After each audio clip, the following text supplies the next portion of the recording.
So we go to Japan, open the season in Japan. How did you guys feel about the trip before the season started? There's no sake left in Tokyo. Bobby's like a god in Japan. You know, when we got off the plane, it was like everybody was bowing to him and gave us a little rundown on what's going on there. And Bobby speaks Japanese, so it was just great going there. I think it bonded us. The fans were great. The whole atmosphere was great. Not only was Bobby a big deal there, but Mike was a freaking big deal there already. Mike called Hideo Nomo. We decided to take the train with Mike in Japan, which turned Bad out idea. to be quite an interesting experience because it ended up after a stop or a second stop, then it was the four of us that were in there with Mike surrounding him like on a battlefield with him in the corner. So the people just wanted to touch him and clamoring after him. What did we do? Robin and I took him karaoke. I mean, what else would you do? We went to karaoke later that night, and Mikey did some good Guns N' Roses. In case you guys didn't know, this is Axl Rose right here, and he let it fly in the karaoke bar. Well, thanks everybody for coming. This panel is about the 1999, 2000, 2001 Mets. It's only 3 years, but so much happened during that time. First Mets team to make the playoffs in 11 years.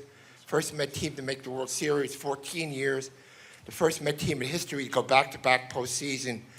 And in 2001, you know, I've been here 46 years, and if I want something on my tombstone, it would be how proud I was to work with these guys here. Many more were not here. We did so much to heal the city, and you know, it was one of my thrills of being a Met, what we did during that time. Anyway, the history of the 99-2000 Mets got to start with the hiring of the great Bobby V in August of 1997. We had undergone 6 straight losing seasons, but in Bobby's time, we won twice 88 games, 96, 97, and all the postseason. Where the first year Bobby from 71 and 91 to 88 and 74. I want to take it back to May of 1998. What was your first reaction, Bobby, when Steve Phillips said, we got Mike Piazza from the Marlins? Wow. I don't believe it, I see it. I was in the manager's office. I was sitting on the pot. The door was shut. Steve said, Bobby, you all right? I said, yeah, I'll be out in a minute. He says, we just got Mike Piazza. I said, you got to be shitting me. That was my first thought. That's a good one. I like that one. And I didn't believe him. So I left this little, the bathroom in that manager's office fit a half a person, all right? But I squeezed myself out. I went out and I said, you're kidding, right? He said, no, we've got him. And, you know, my first thought was, what the hell are we going to do with Todd Hundley? But it turned out to be such a spectacular day in my life and in all the Met fans' life, because Mike was not what we thought he would be. He was even more than we hoped he could be. Michael, let me ask you. The Dodgers to the Marlins in a week, and the Mets right after that. Were you a little bit crazy that week in '98? Yeah, of course. I met you, Jay. It was great. That's understood. I know. And Jay always says he screwed up my flight because as you probably go to Florida, you could fly into Fort Lauderdale, West Palm Beach, or Miami for that reason. And I was at West Palm Beach, and Jay's like, your ticket's at Fort Lauderdale. I'm like, well, you better get me a ticket from West Palm Beach because I'm here. And but we worked it out, and it was incredible. I mean, it was a tough time for me, obviously, being with the Dodgers and then being traded. And the Marlins at the time were dismantling a World Series team. I guess Wayne Huizenga wanted the stadium, and then obviously in the spring you got Cookie and Al Leiter, and it was just it was a great time. We all had the biggest thing about those teams is that all the guys were great guys. When I came here, I didn't feel any special. I felt like we folded right in, and we really loved each other, loved playing with each other, supported each other. So that was one of the things, even when I struggled a little bit, which made it a lot of fun for me, was the fact that everybody was picking me up. And they were two great teams, and we had a blast. And Skip showed a lot of, just great leadership, letting everyone do what they could do well, giving us a lot of freedom, but also putting us in situations that were more prone to success. Mike, that first year you did get booed. There was a lot of speculation. Is he going to sign, not sign? But I was the only guy hitting 350 getting booed Well- in history. But no. With homers. Well, I think in the big moments I was pressing a lot, and that's prone, as anyone up on this stage knows, when you're going through a slump or you're not delivering or playing the way you want to play, you just put pressure on yourself. And I think I was getting some hits and doing a few good things. But ultimately, the big hits I wasn't really doing, and I was pressing. But again, any player knows up here, adversity is part of this game, and it's the way you handle it. And my teammates picked me up. I was able to relax, and at the end of the year, I really started swinging the bat well. Yeah, and a 7-year contract followed, which is great. One of the guys who made you for work was my old friend Johnny Franco, who was wearing number 31 at the time, and graciously switched numbers with him. Johnny wears number 45 after his idol, Tug McGraw. And did you get a couple of cars from Mike when you made the switch, Johnny? So Mike and I had the same agent at the time, and I just felt that at the time Mike was probably the top 5 players in the league. I wanted to make him feel comfortable. For me to put Tug McGraw's number, I grew up idolizing Tug McGraw, so I gave Mike my number, and Mike was gracious enough to have Leroy Neiman paint a portrait of me. So it was nice enough. Which I thought was unique because everyone's like giving Rolexes and things like that. And actually, Leroy came up to the game. It was funny. Robin, didn't he do a thing on a ball? And then Leroy was credible. Obviously, the most renowned sports artist of all time, the Muhammad Ali's and Michael Jordan's and all those other. John Franco's. The John Franco's. But the funniest thing was Robin. He came out and Robin. He was painting something for Robin. Then all of a sudden he realized that he was like, giving you a lot of money, right? Because probably because it was commissioned work, right? Yeah, that was 2000. He did it. Uh-huh. Jay got it for me, but he did it, and I noticed it, and I'm like, I think I'd like to have that, and ended up getting it. Well, let's jump ahead to 1999, and it ended up great. We won 94 games that year. Still had a battle to get to the playoffs, but I want to talk about 2 things happened during the year. We lost a good friend a couple of weeks ago, Ricky Henderson. Once you get that year at age 40, 315, 37 stolen bases, 12 home runs. Guys have any special memories of the great Ricky Henderson? Anybody? I do. I mean, having played against him for a long time, being in the American League, he was one of the greatest players ever. Like, he's probably the greatest leadoff hitter ever, but like the things that he could do, he could play defense, he could throw, he could hit, he could steal bases, and he could hit for power. And he was just enough of a character that you never knew what he was going to do, but he was an incredible player, and I think he dominated probably the early 90s. And I think he played in the 70s, didn't he? 79 was his first year? I think so, yeah. That's not the most amazing thing. He said one time that, we always get meal money when we get on the plane, and it's cash. They just walk down the aisle, and they hand out in an envelope, and they hand everybody their meal money. And one time he told me that he never, ever spent any of the envelopes. He put them in a shoebox in his attic. Now, we started adding up how long he played. Started doing a little math. There had to be $1 million in there. There had to be. I think, didn't he say that he was going to give it to his son Yeah. on his 18th birthday or something like that? Here, happy birthday. Hopefully he did not forget. A big shoebox. No kidding. But just to chime in on the baseball part, and Robin would attest, as a hitter, I don't think it's really transferable to really convey what kind of a player he was as an offensive player. He just had incredible instincts. He just knew, like for me, if I wasn't swinging the bat well, he would steal because he was giving me an opportunity not to hit into a double play if I was struggling. And if I was swinging the bat well, he would just sit still. He knew that if we were behind and I don't really think people appreciate that, the incredible instincts that he had as a player. And he would come up to me, Pete, you mind if I go today? I said, dude, do whatever you want. I would never tell Ricky Henderson not to steal a base. He goes, okay, but, I just see how the game go. I just see how the game go. I said, And we all started speaking to third person, right? I know, no. And I think anybody who experienced and played with him or just had an interaction with him would realize what a special guy he was. As a person, how funny he was, and just the way he kept everybody light. It was just a real joy. Guys, this year's Mets was OMG. We had our own song, from the what again? You forget. Mojo Rising. I'm sorry. Mojo Rising. Tell us the history of that. You and John Olerud went to a concert. Olerud and I went to the Austin Powers movie, and we had we had an off night. It was an off day, and he came out and saw us, and we went to the movie. But during that time, we had lost a couple coaches. We weren't playing well. And then we kind of went on a little bit of a run, and we walked out of that movie, and John's like, we have a nice mojo going.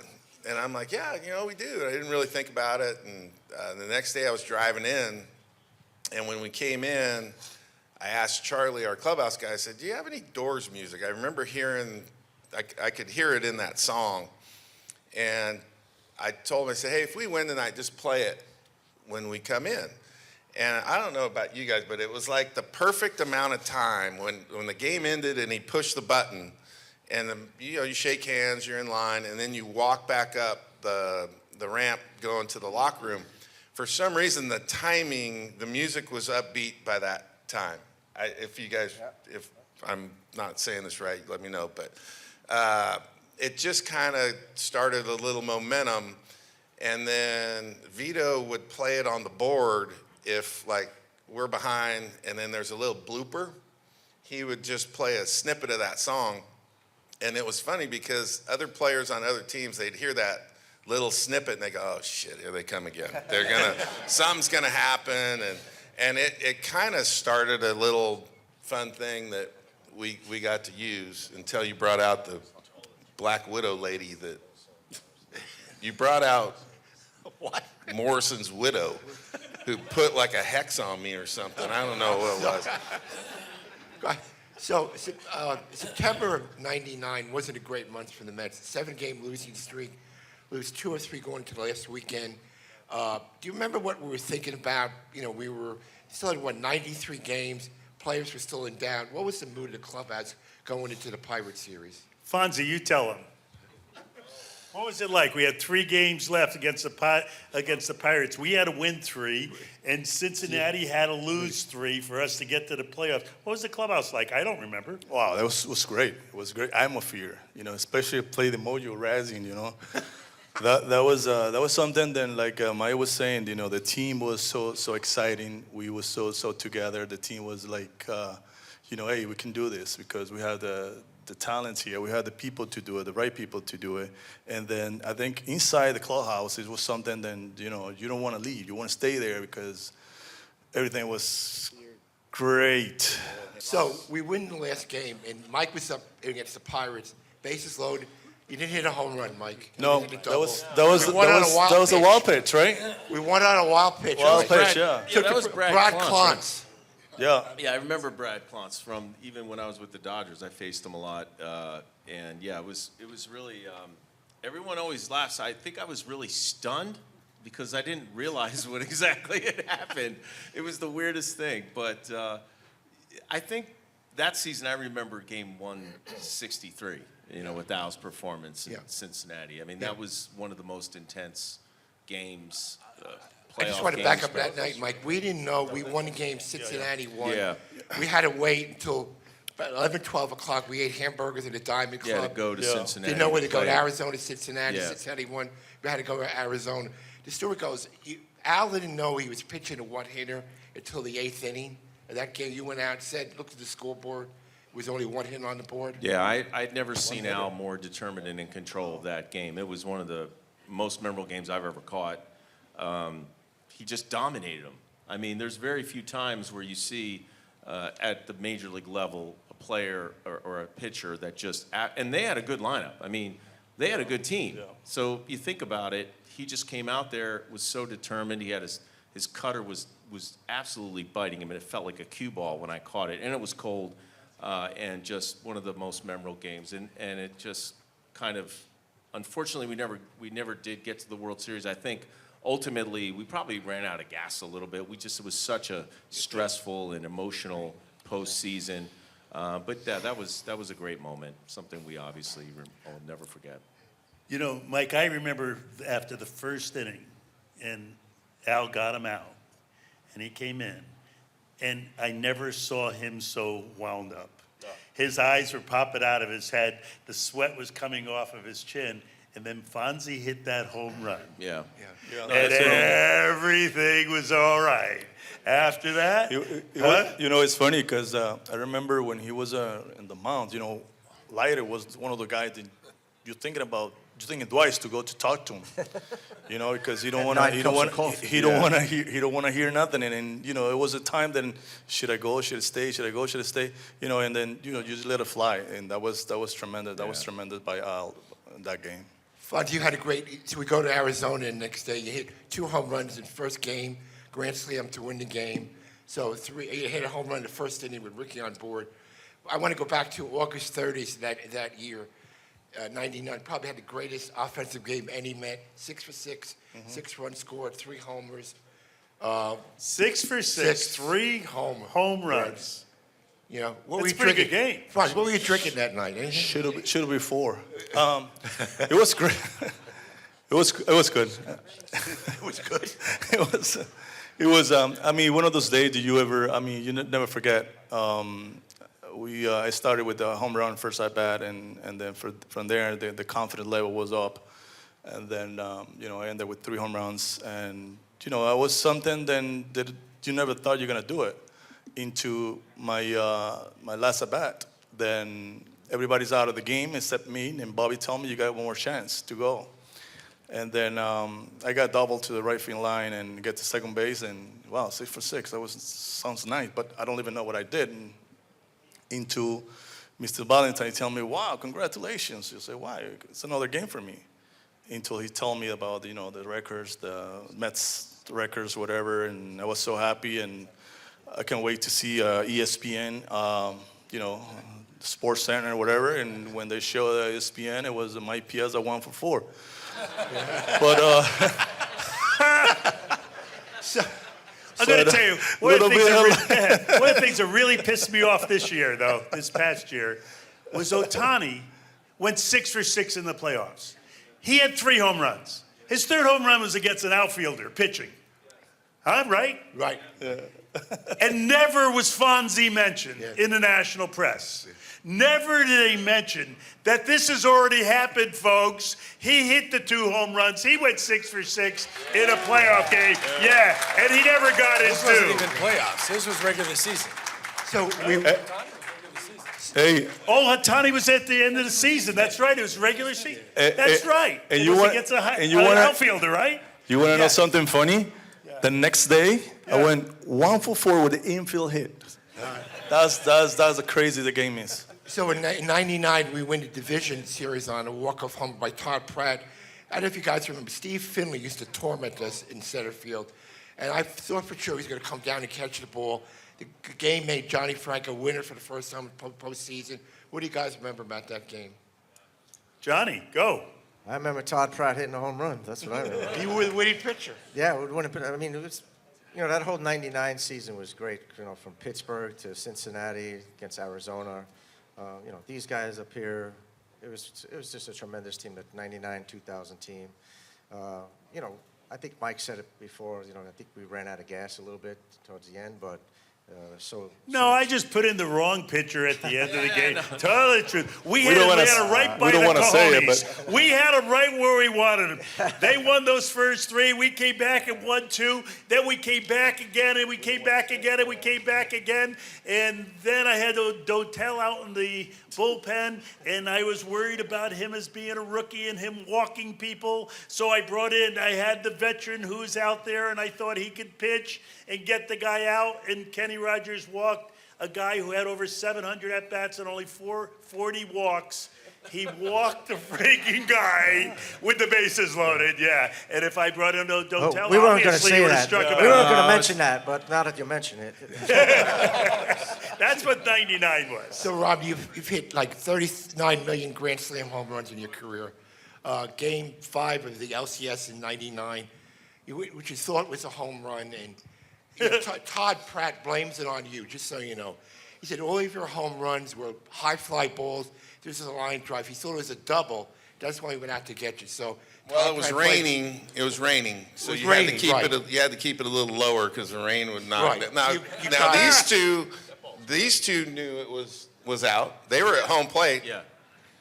So I didn't really know I didn't know everybody came out to second base, but by that time it was over. Like there was nothing I could do. And then the umpires left. So what are you gonna do?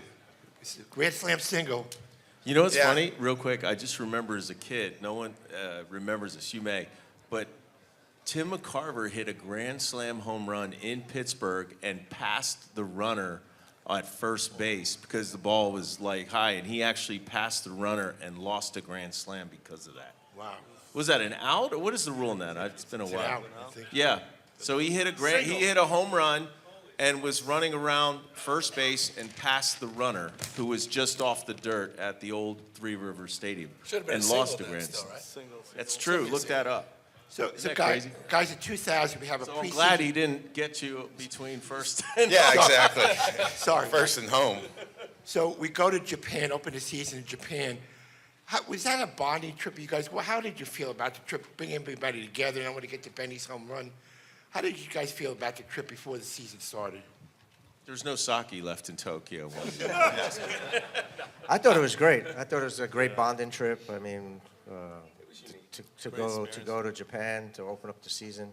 Bobby's like a god in Japan. So Yeah, we made- Bobby's a god. He was, when we got off the plane, it was like everybody was bowing to him, and Was that the first time, right? Yeah. First time ever For the Major international Leagues start to open the season, yeah. overseas, yeah. he made us, gave us a little rundown on what's going on there, and Bobby speaks Japanese, so it was just great going there. I think it bonded us. The fans were great. The whole atmosphere was great.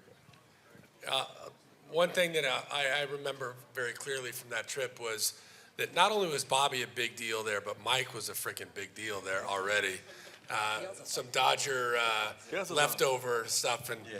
so we Mike called it decided Deo Nomo. we decided to take the train with Mike in Japan, which turned Bad out to idea.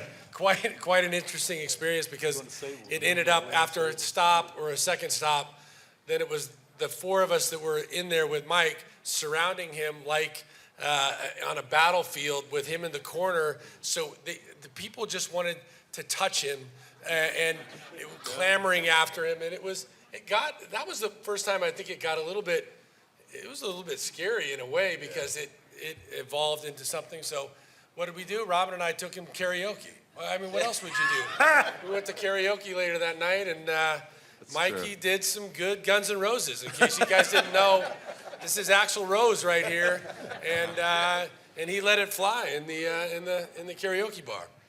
Benny, tell me about your home run. We lose the first game to the Cubs. Come up as a pitcher in the 10th inning, hit a grand slam home run. Did you celebrate with you had a lot of wrestling friends there at the game, didn't you? Yeah, I did. I had a lot of wrestling fans. I had Akebono and Musashi Maru and Konishiki. That's pretty big guys out there watching the game. I don't know how they fit in there, but they fitted. But yeah, Bobby said I was the last one off the bench and said, "Go get him, kid." And the bases was loaded, and I got a pitch and it went over. I mean, what a way to start the season off for me, being on the bubble. And after that, everything just took, Okay, he was on the bubble. Can I just say real quickly? Steve didn't want Benny to have a uniform from 1997, okay? This is 2000. I want Benny on the team. Steve says he's not on the team. Well, the only good thing the commissioner did that year is he allowed us to have an expanded roster for that Japanese trip because of the travel and all that stuff. So instead of 25, we had 28. Benny was the 28th guy on the team. He said he was the last one on the bench. He was the last one to get a uniform. He hit that grand slam, and the rest is history. You know, Benny's one of the great guys I've ever worked with. He had some kind of a little experience in May that year. We were playing the Giants. Catches the ball in left field, cuts off, throws it to a kid in the stands. Unfortunately, it wasn't 3 outs. Benny said, "Could you give me the ball back?" Yeah, I took a lot of shit for that right there. Especially from my teammates, especially the guys up here. He couldn't hear. They didn't say, you know, I don't know. They was like, you know, I don't know how you Hawaiians do it out there, but over here in the States, we do it 1, 2, 3, you know. What are you doing? Yeah, let me. And Let's go. the home run off Folk, right, in the playoffs. That was the awesome game. Yeah. That was a tough series. I mean, in 2000, people don't realize, I mean, at least remember how great the Giants team was there. They had a great team, and we obviously had a good team going into the playoffs. But they were by far, I'm sure, pound for pound, a better team. But we had the momentum, and we had the guts, and we gutted through that. That was tough. 2 great games in the Giants. It's Benny's home run in the 13th inning for Game 3. Yeah, that was back when we played till we won. We don't Yeah. play. We don't have the ghost runner anymore. And then, and Bobby Jones, forgive me when I say it's probably one of the most likely one-hit shutouts in the history of playoffs. He beat the Giants the next day, except for Jeff Kent double. What do you guys about that game, guys? But he's talking about the one hitter that Bobby Jones threw against the Giants' really good team, okay? Yes. Well, the night before, I had no idea who was going to start that game. A lot of the people on the team wanted Al to come back on 3 days rest, including most of the coaching staff and the front office. And I hadn't decided who was going to start. And walked down the whatever the hell it was from the parking lot. What do we call that? The tunnel. As you walk down the tunnel from the parking lot, you get to the clubhouse door. At the clubhouse door was Bobby Jones's wife saying goodbye to him and wishing him luck. And as I walked in, she said to me, "Give Bobby the ball. He's going to pitch the game of his life."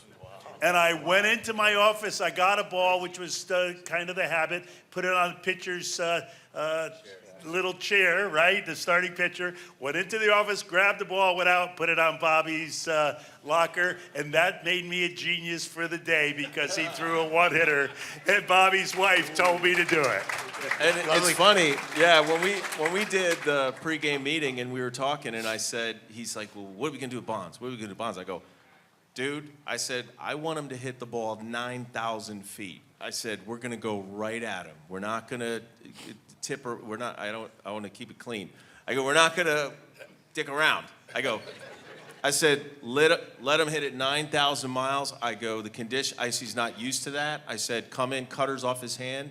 And he was just dominating. And that was another special day. And it was like, from the start, I was like thinking, there's something special going on today. He really had his great stuff. And I think we were just so much in sync. I don't think he shook me off once the whole game, and we just really rolled, and it was an amazing game. It was really a lot of fun. What they overlooked was Game 2 in San Francisco. We lost the first game, and Mr. Franco came in and struck out Barry Bonds after we gave up the lead in Game 2.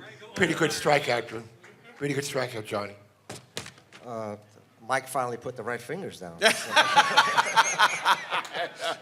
The best was his reaction, though, when he punched him out, because I don't think he was ready for a 3. No. I faced Barry a lot, and we had our battles. He's never hit a home run off of me. And Mike and I and Barry, we all had we were with the same agency. And I used to tell Barry, "I don't know how I get you out. You're the greatest hitter ever, blah, blah, blah." And I know he told me, "I'm going to hit a home run off you, run around the bases backwards." And I could just see him there. And I never threw him a changeup. And I had something in the back of my head when John Oldroyd was here, and I talked to John Oldroyd, and I asked him what's the toughest pitch for him to hit against a lefty, and he said a changeup.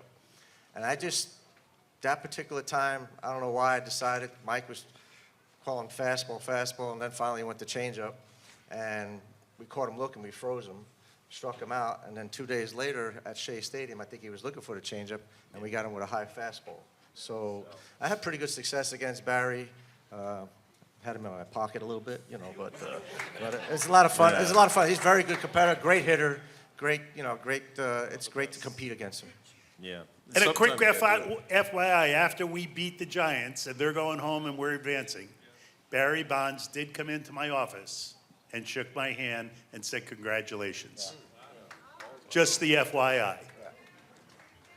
Mr. Ziele, Game 5 of the league championship against the Cardinals, put the game really away in the first inning.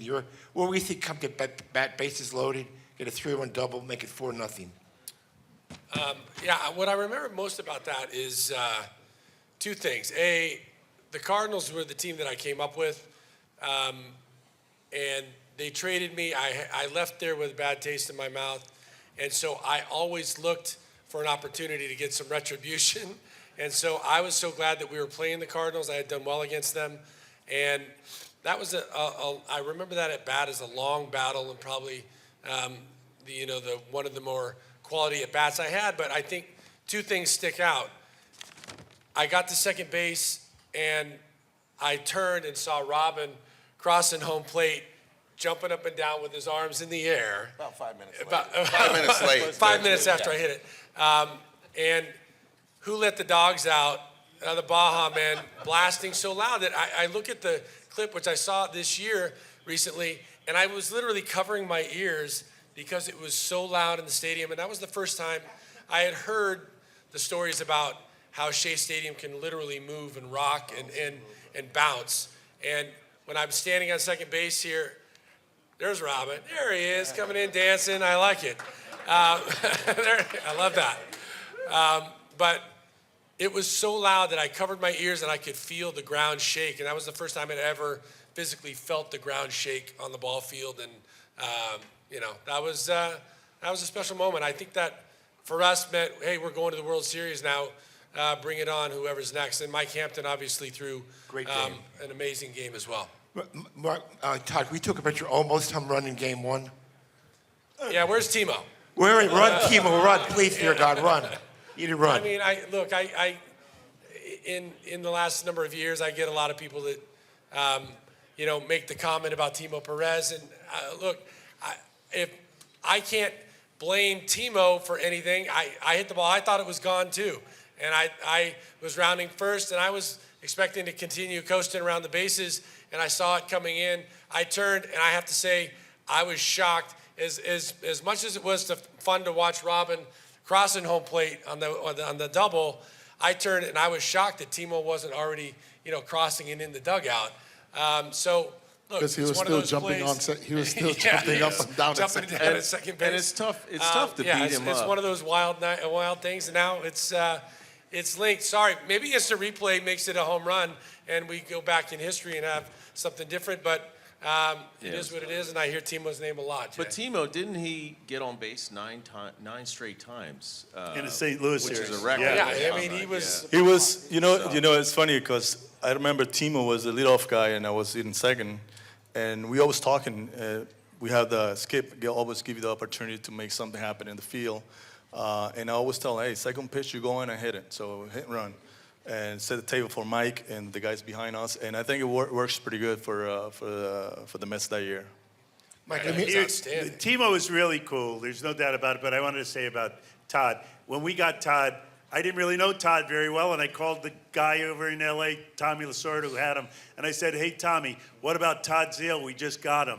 And he said, he can really hit with men on base. I could hear it today as he said it then. I said, I don't need to know anything more. And boy, could he hit with men on base. Yeah. Mike, World Series question for you, Mike. Game 5, we're losing by 2 runs, guy in base against Rivera. Bernie Williams goes back. Did you think the ball was out at all? I mean, I can't really. Obviously, a lot of people ask me about that. I hit the ball well. Yeah. Shea Stadium was quirky with the weather when the weather wasn't great. This is baseball, right? I don't think, and anybody knows who faced Mo many times, especially I know they say he was tough on left-handers with that cutter, and I'm sure a lot of these guys, but for right-handers, he was really tough as well because that cutter he threw just had a way of getting off the barrel. So when you square one up on him like I did, you assume, that's like winning the battle. Unfortunately, it just wasn't enough. But I think the only satisfaction I got out of that moment was watching Joe Torre go from crying to real crying back to happy crying. But no, just to give him a little bit of a, like, it was, this reaction was funny. It was like, oh my God, and then, oh, we won. So, but again, I'm sure all of us look back on that year and think of what could have been, and that's the most frustrating thing about baseball. But I always choose to remember the good times and the guys that we had, and it's hard to win. Everyone, I tell you right now, to win a World Series, you got to have a lot of things go well. But the times we had, and it was one of the most memorable teams. I mean, you could argue about, again, I watched the 74 highlights, or 73, I guess, against the A's. They had a great team there too, and some great moments. Just couldn't take it all the way. Guys, I can't leave this panel without talking about 2001. We're in Pittsburgh when the attacks came, and every guy in this panel did great, and all the whole team, coaches, everybody. You know, coming up to the 25th anniversary of 9/11, any thoughts of what the organization did or going forward? Any remembrance of the Shea Stadium, the parking lot, and all the other stuff we did that year? I've thrown a few FYIs at you. FYI, the guy to my right, Jay Horowitz, did more for the people who are in need with our organization, with other organizations, than any other person alive. He did it all.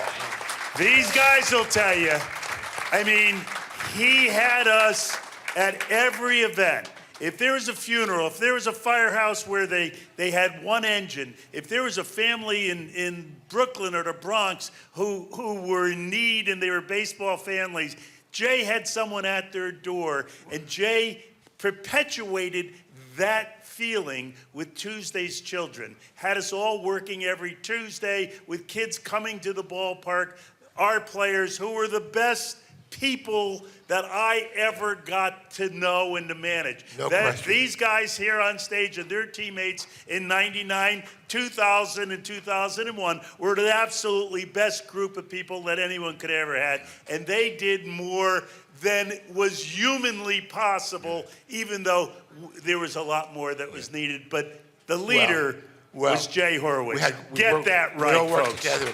Anybody have any thoughts? Mike, I know you get questioned a million times about your home run that day. Yeah, but it's only because of the guys that were here. I mean, I was just fortunate to be in the right place at the right time and get a good pitch and not miss it. I mean, but like Bobby had just mentioned, you don't really get to that situation without the guys behind you. You don't get to that situation without all we had done that week.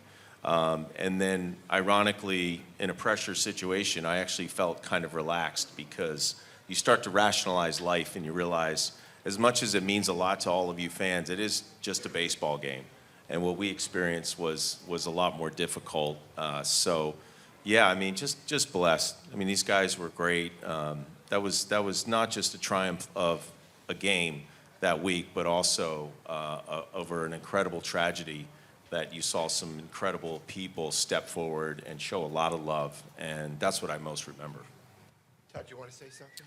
I think the only thing that I will add is that we're going to get to. I'm fortunate enough to be producing a documentary about exactly what we're talking about, and it's going to be for the 25th anniversary of 9/11. But it really is a love letter to baseball and the impact that baseball had, and a lot of the guys that are sitting up here. And to Bobby's point, Jay Horowitz, Sue Lucci, the people of the Mets organization that did more than anybody knows. We were the faces that were in front of the cameras a lot of time, the people behind the scenes that led us through that period of time, I think created lifelong bonds for one thing, but were never really given the credit that was deserved, and something that I'm proud to be a part of, and you'll hear about and see coming 2026. Yeah, Richard mentioned Sue, along with Bobby, really ran the parking lot recovery area. Again, guys, thank you for doing this. It's my honor to be with you guys again when I die, 2001 Mets on my tombstone. Thank you, everybody. Here, here.